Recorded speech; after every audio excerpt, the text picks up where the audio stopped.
Aquí hay unas preguntas hechas a través del chat y bueno, le preguntan al doctor Sandoval, le preguntan básicamente que por qué en el estudio de RTOG 9508 se usaba menor dosis de radioterapia locraniana a mayor tamaño tumoral.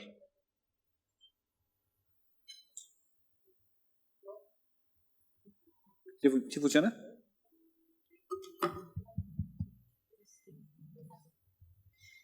La menor dosis fue respecto de la radiocirugía, y esto es porque... Que cantes más fuerte. Sí, la disminución respecto al tamaño de la lesión se debe principalmente, como si utilizamos dosis altas de radioterapia, provocamos mayores síntomas, sobre todo el edema relacionado con la cirugía. Entonces, por eso se adecua la dosis al tamaño de la lesión. Obviamente, a mayor tamaño, mayor probabilidad de que provoquemos edema y finalmente la radionecosis. La segunda pregunta del chat era un poco en función del servicio de oncología médica y preguntaban con respecto al uso de erlotinib en terapia de mantenimiento, que si por ejemplo un paciente que debuta por ejemplo con un carcinoma pulmonar en el cual no tienes mutaciones y de repente cuando estás en el tratamiento de inducción, este paciente tienes conocimiento de una mutación que si es conveniente terminar el tratamiento de inducción con quimioterapia o este paciente vale la pena empezarle el tratamiento con un inhibidor TKI en cuanto tengas la mutación disponible. ¿Cuál es tu opinión?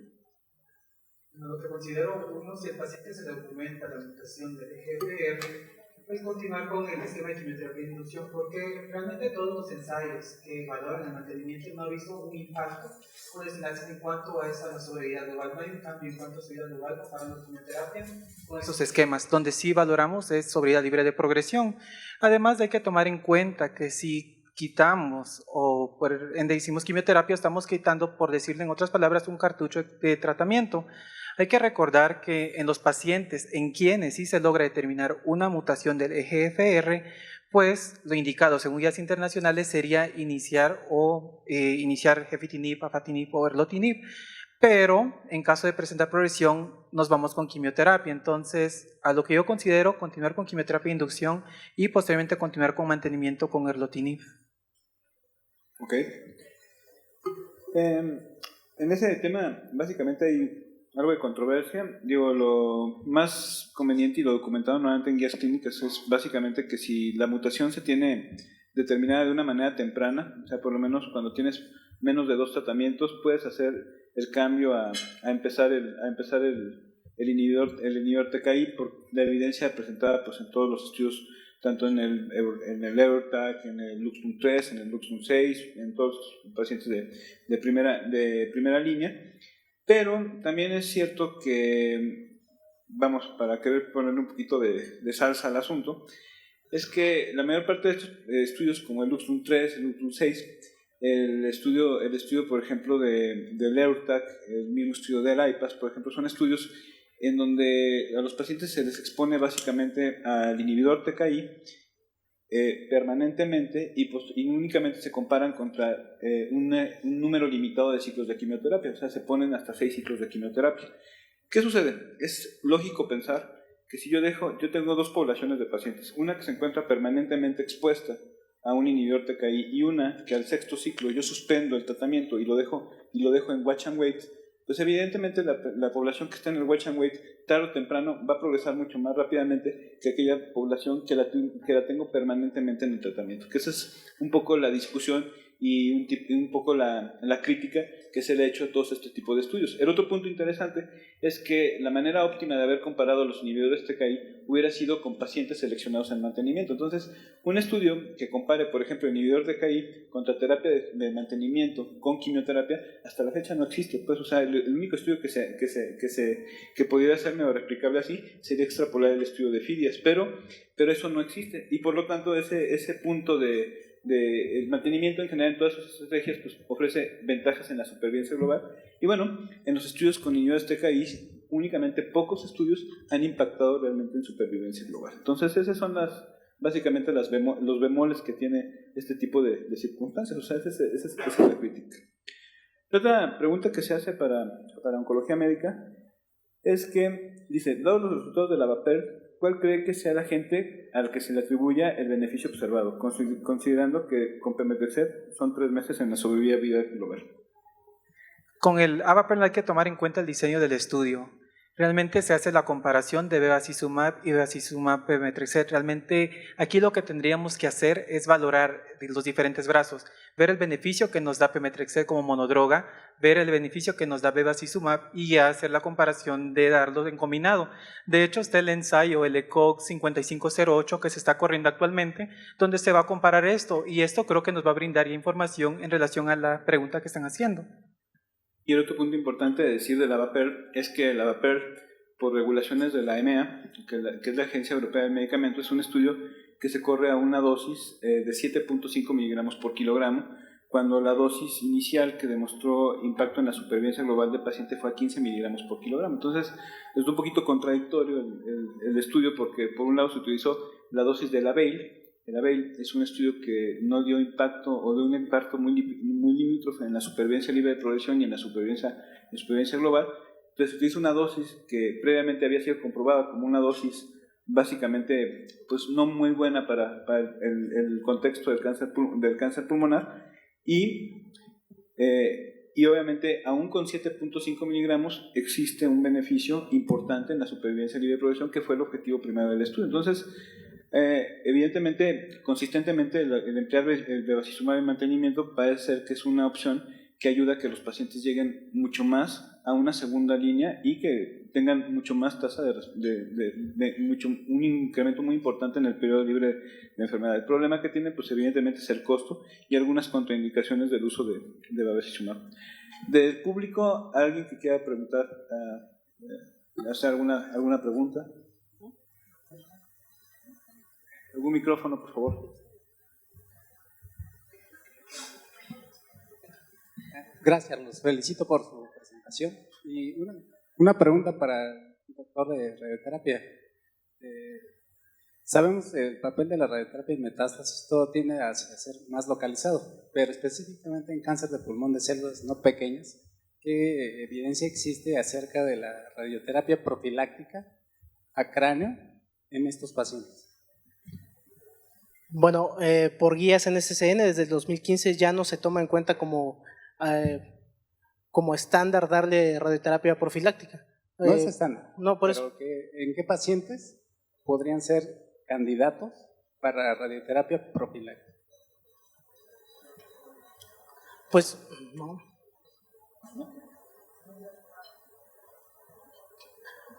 No existe, bueno, hasta donde yo hice la revisión, no existe algo que apoye la radioterapia profiláctica en ningún paciente. Está publicado un estudio con pacientes en general con adenocarcinoma y no hubo mejoría en supervivencia. Sin embargo, hay un grupo de pacientes con adenocarcinoma que tengan mutación del EGFR, que tengan niveles elevados de antígeno carcinoembrionario, en quienes a los 2 años tienen hasta un 20% de posibilidades de desarrollar metástasis cerebrales. Entonces, parece que este grupo de pacientes existe una tendencia para en un futuro proponer irradiación profiláctica al sistema nervioso central.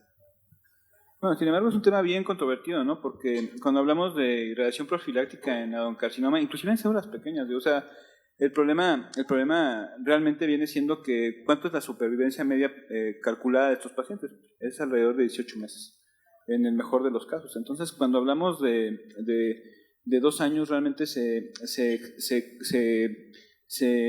pega, o sea, digamos que se pegan a los tiempos estimados de supervivencia. Hasta la fecha no es estándar de hacer irradiación profiláctica. Es un tema bien controvertido porque una de las cosas que se busca básicamente en el paciente con cáncer pulmonar es que estos pacientes tengan una buena calidad de vida. Yo creo que una de las cosas que tenemos que revisar muy bien cuando nosotros somos decisores de tratamiento de los pacientes es que estos pacientes son pacientes que evidentemente la posibilidad de que fallezcan pues es altísima. Solamente hay casos excepcionales de que alguno de estos pacientes puede tener supervivencias a 5 o 7 años. Entonces, el problema es cómo viven estos pacientes, ¿no? Entonces, tengo un paciente de células pequeñas que hizo respuesta completa, es más, creo que los conoces tú, este señor de Ensenada, que cuando le dimos probablemente su dosis de quimioterapia, su respuesta completa, lo metimos a radiación profiláctica a holocráneo. El paciente tiene 7, 8 años que lo metimos a eso, pero el problema es que en el año 3 hizo demencia y actualmente tiene una demencia grado 5, o sea, digo, es un cuate que come por sondas, que cuando lo llevaban a revisión, porque ahora ya no lo traen porque pues ya llegó a ser inmovilizable, pues el cuate lo traen casi con una cadenita, o sea, es un caso muy, muy triste de cómo evolucionan estos pacientes. Entonces uno tiene que tener mucho, este tema de la radiación profiláctica creo que es un tema que es de mucha discusión, es interesante, pero en el que yo creo que el problema grave es que es muy heterogénea la población de pacientes con metástasis cerebrales, o sea, y es tan heterogénea como en el sitio que se presenta. O sea, entonces, por ejemplo, no es lo mismo hablar de una metástasis en bulbo que hablar de una metástasis en un hemisferio, que hablar de una metástasis en hipocampo, que hablar de una... Entonces, por eso es que de repente este tipo de trabajos que se han hecho en metástasis cerebrales en los diferentes tumores han sido bien variables, porque todas las presentaciones, no hay una manera homogénea de hacer que los pacientes sean muy homogéneos en metástasis cerebrales. Y por último, ¿qué experiencia tienen con el CyberKnife, con SBRT en primarios de pulmón? En primario de pulmón únicamente tenemos 2 pacientes. Ambos pacientes fueron no candidatos a cirugía por comorbilidades y los 2 pacientes curiosamente se trataron en junio del 2015 y hasta ahora tienen una enfermedad estable, una respuesta. Uno tiene 25% y el otro un 30% de reducción porque es de RECIST. Es otra posibilidad que estamos apenas, tenemos 2 años apenas con el CyberKnife, pero bueno, parece que es algo prometedor en este tipo de pacientes. Gracias. No, ese es el otro punto, ¿no? O sea, los pacientes que tienen algún primario con criterios de inoperabilidad, el utilizar el CyberKnife es una gran tendencia y es, de hecho, a nivel europeo y a nivel, por ejemplo, americano, es una de las recomendaciones. Los pacientes que tienen criterios de inoperabilidad se puede aplicar técnicas de CyberKnife para lesiones pulmonares. Una cosa yo creo que muy innovadora y muy buena que tienen ahí en el siglo XXI. Doctora. Bueno, en el caso de los pacientes con cáncer pulmonar de células no pequeñas, antes se consideraba también la irradiación profiláctica, ahorita fuera de un contexto de un protocolo no está indicado. Y con el CyberKnife, incluso, por ejemplo, hay muchos estudios en los que se encuentran a pacientes aún sin histología y se les maneja por comorbilidades, obviamente, con radiocirugía, en donde se ha visto una respuesta de hasta el 80%. Obviamente tienen únicamente cambios fibróticos, incluso se ha llegado a ver respuestas por arriba del 90% únicamente con radiocirugía, alcanzando una dosis biológica efectiva por arriba de 124 Gauss. Entonces, obviamente no está como manejo estandarizado. El manejo estándar sería evidentemente la cirugía de resección de estas lesiones, pero es una posibilidad en pacientes que tienen alguna comorbilidad. ¿Alguien más tiene alguna pregunta, doctor, por favor? Les pido, por favor, que cuando pregunten, por favor, se presenten, por favor, para ver qué institución viene. Buenas tardes, doctor Alejandro Martínez del INCAN. Bueno, hay pacientes donde es muy claro el iniciar tratamiento sistémico por enfermedad metastásica, pero hay otros pacientes que, por ejemplo, pueden tener derrame pleural o pueden tener afección a estructuras por contigüidad, puede ser, por ejemplo, esternón. Ahí entra mucho en contacto el abordaje multidisciplinario. Una vez que iniciamos el tratamiento sistémico y obteniendo una respuesta, en estos pacientes también, por ejemplo, que tienen carcinomatosis pleural, ¿cuál sería la forma de abordar en base a toda esta información que nos acaban ahorita de presentar para estos escenarios principalmente? ¿Qué tal? Buenas noches. Mira, en el caso de carcinomatosis pleural no, está contraindicado el tratamiento quirúrgico. Lo que se está evaluando en cuanto a tratamiento quirúrgico son pacientes con una baja carga tumoral. No está definido evidentemente qué es baja carga tumoral.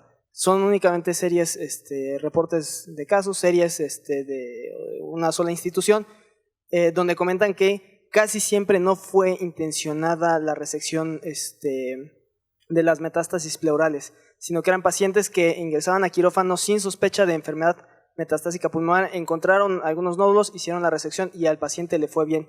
Sin embargo, carcinomatosis pleural hoy por hoy no entra en el estándar de tratamiento quirúrgico. Y otro punto es que la mayor parte de los pacientes en general, entran a lo que es manejo sistémico.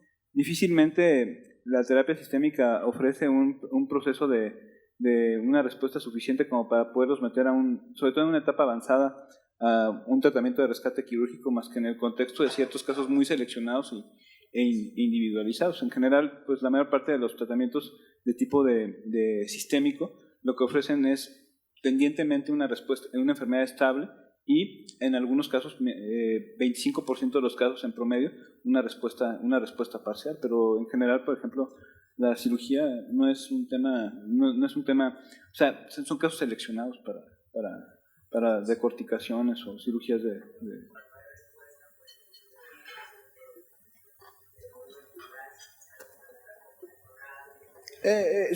vuelvo a lo mismo.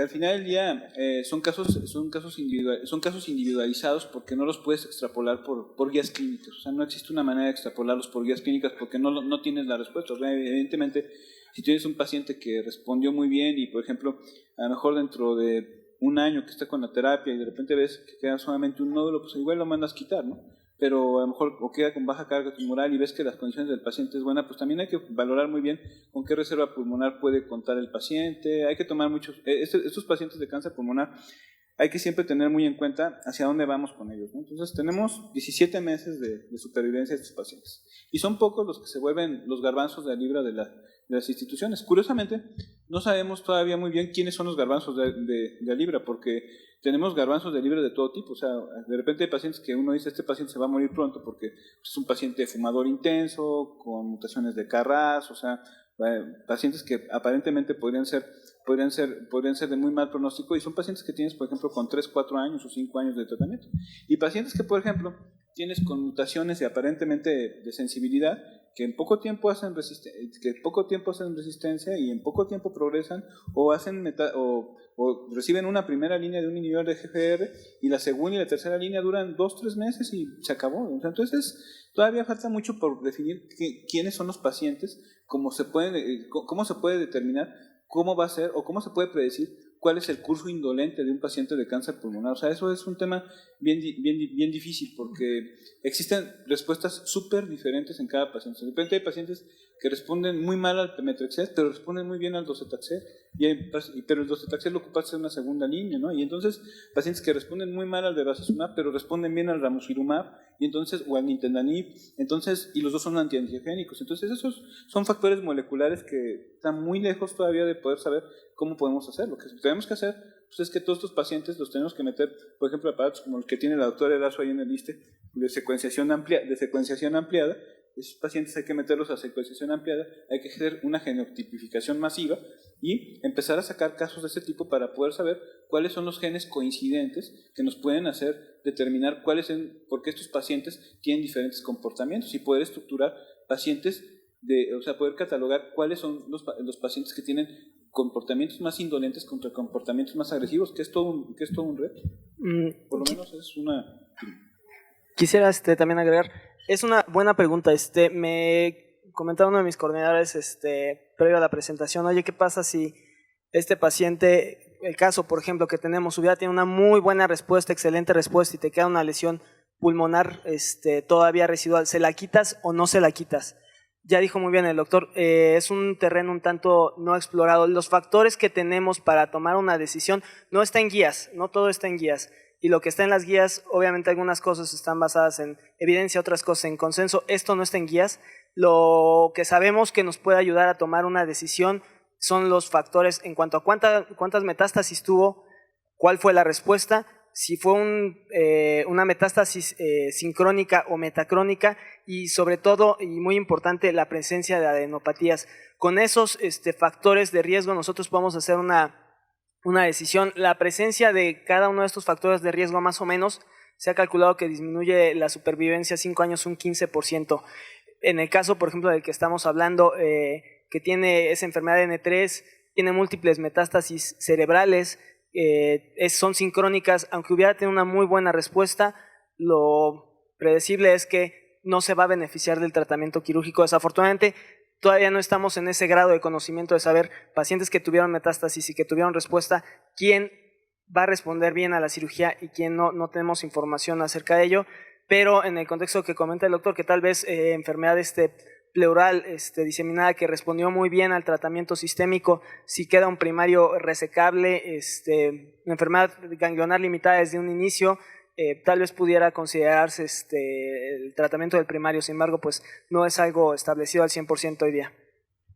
Aquí viene una última pregunta por parte del chat, en el que dice que en el contexto del paciente con cáncer pulmonar metastásico EGFR positivo, tratada con quimioterapia, con periodo libre de progresión mayor a 12 meses y posteriormente progresión, ¿cuál es el papel de rebiopsiar las lesiones con la finalidad de valorar nuevas mutaciones? ¿Alguien quiere abundar sobre eso? Sí, hay cambios genéticos. Nosotros sabemos que el cáncer pulmonar es una enfermedad canija, tiende a la resistencia, es un superviviente. Se ha documentado en algunos estudios adenocarcinomas que efectivamente fueron tratados, tuvieron respuesta, posteriormente progresaron. Digo, hay que tomar con cautela lo que voy a decir, pero en estas publicaciones que por lo menos yo leí, hacen giro hacia epidermoide. Entonces sí puede haber cambios genéticos en la progresión o en la recaída, y posiblemente sí sería de utilidad ante progresión volver a hacer un perfil molecular, obviamente retomando todo lo que ya comentamos, cuál es el ECOG, si se le va a dar efectivamente tratamiento al paciente o no, etcétera, etcétera. Y el otro punto importante es, sabemos que por ejemplo en los pacientes que tienen mutaciones del EGFR, la principal causa de resistencia de estos pacientes es el desarrollo de la mutación T790, que es una mutación de resistencia. Esa mutación T790 tampoco se presenta en todos los pacientes que fueron expuestos a un inhibidor de TKI, se presenta relativamente en un porcentaje bajo, pero el problema de la rebiopsia es que únicamente está en este momento justificado en este país en aquellos pacientes que tengan acceso a un tratamiento. O sea, si yo le voy a hacer una rebiopsia para demostrar una mutación T790 o un cambio de histología o mutaciones de resistencia para no darle nada al paciente, bueno, o sea, realmente rebiopsiar al paciente es un tema medio ocioso, o a menos que sea un protocolo de investigación de corte epidemiológico.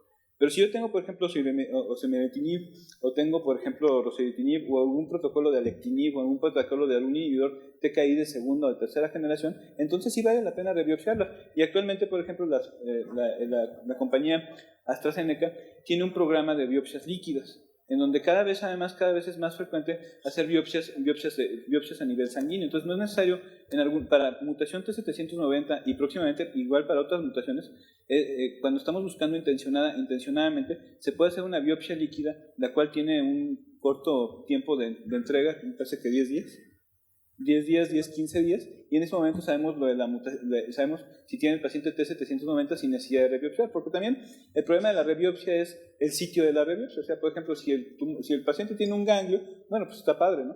Pero si el paciente tiene una lesión peribronquial, parailiar, profunda, o un ganglio, ¿cómo se llama?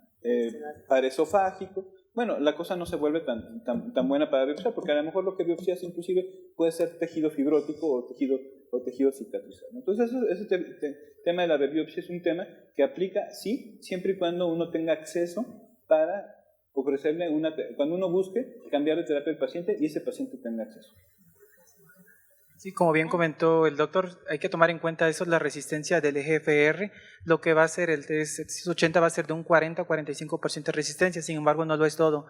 Hay que recordar que en menor porcentaje va a haber mutaciones también implicando lo que va a ser el MET, también implicando lo que va a ser el PIK3 y otras vías. Entonces es muy importante ver eso también, y como menciona el doctor, en relación al tratamiento, ver la disponibilidad que va a tener el paciente. No se vale biopsiar y de repente, no, pues usted tiene un BRAF y no tengo memurafenib, ¿no? O usted tiene un un T790 y no tengo roseletinib o no tengo AZD9291. Entonces, vamos, o sea, ese es el punto importante de la rebiopsia.